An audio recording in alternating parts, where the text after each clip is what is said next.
Heavenly Husband, I am quick to give you all of the praise. You have been blowing my mind with the things and answered prayers that you have been doing. As I mentioned in my last few praise reports, my love has been very active. I stated before that my husband and I both had lost our jobs due to this COVID-19 epidemic. I just knew he was going to use it for my good if I just remained still, according to Exodus 14, verse 13 and 14, and took up my position, according to 2 Chronicles 20, verse 17. Prior to this time off, a month or two ago, I felt the prompting to pray a verse that I used to pray often, which was for my heavenly husband to turn the Father, meaning my earthly husband's heart, back to our children, and our children's heart back to their fathers, as well as that my beloved will give back all of the years, memories, and time stolen, according to Joel 2, verse 25. At the time, this was far from becoming true. My husband seemed to be getting more involved with the other woman, and they were so, quote, great and happy, while things shifted to be more rough waters and testing for me. The test seems to be getting more intense. Moreover, during this quarantine, as my husband was let go temporarily with the intent to hire back, I prayed to my love to cause my husband to have to live with this other woman 24/7 and not have him come home. Yes, that's right. I praised God and I thanked Him for this quarantine time, and I trusted He will use it for my good. I wanted my husband to have to be with this other woman. I just wanted my heavenly husband. Well, after about a week of quarantine, my husband, who was living with this other woman in a house her family rented, started coming over more and more. He started talking about us having a home together. I was caught off guard. Also, during this time of quarantine, which was about a month long, my husband, children, and I started going over to my grandmother's house and fixing her yard and house back up. It is kind of like my grandfather's legacy. He developed the yard so beautifully. After his passing, my grandmother has not been able to keep it up, as it is a fairly large yard, plus she cannot see very well. Anyways, the four of us, my husband, our two sons, and myself, went out and just worked together. Yes, it is and was physical labor, but our heavenly husband started to open my eyes and told me to look at what he was doing. Through this time of us bringing my grandparents' yard back to life, he was also bringing something else back to life.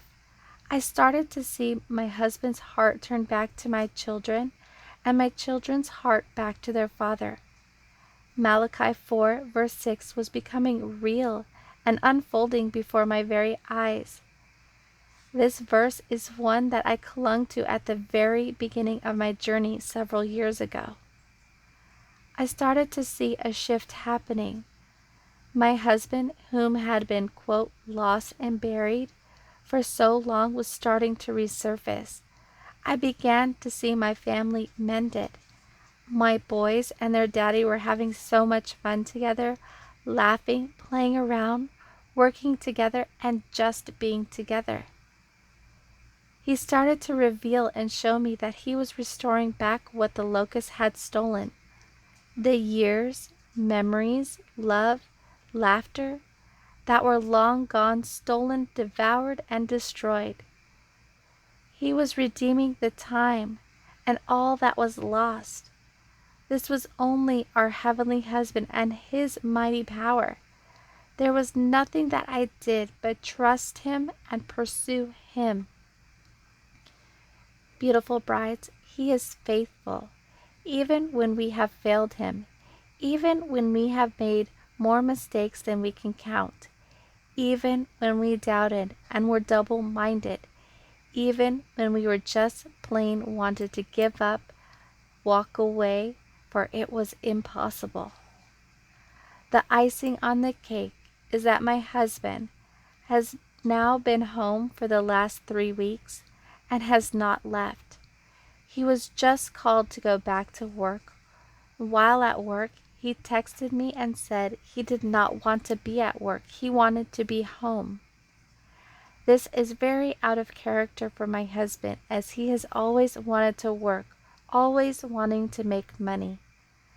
I was just stunned and completely more in love with my heavenly husband and what he has done and can do. Thank you, heavenly husband, for being so faithful, loving me, for your word does not return void. Isaiah 55, verse 11. Praise the Lord. Then Moses said to the people, "Do not be afraid. Take your stand.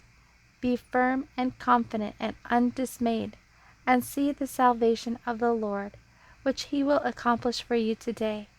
For those Egyptians whom you have seen today, you will never see again.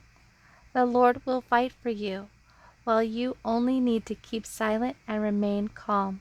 Exodus 14, verse 13 and 14. You need not fight in this battle. Take your positions. Stand and witness the salvation of the Lord, who is with you. O Judah and Jerusalem, do not fear or be dismayed.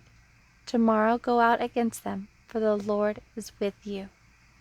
2 Chronicles 20, verse 17. So will my word be which goes out of my mouth. It will not return to me void, useless, without result, without accomplishing what I desire, and without succeeding in the matter for which I sent it. Isaiah 55, verse 11. And he will turn the hearts of the fathers to their children, and the hearts of the children to their fathers. Malachi 4, verse 6.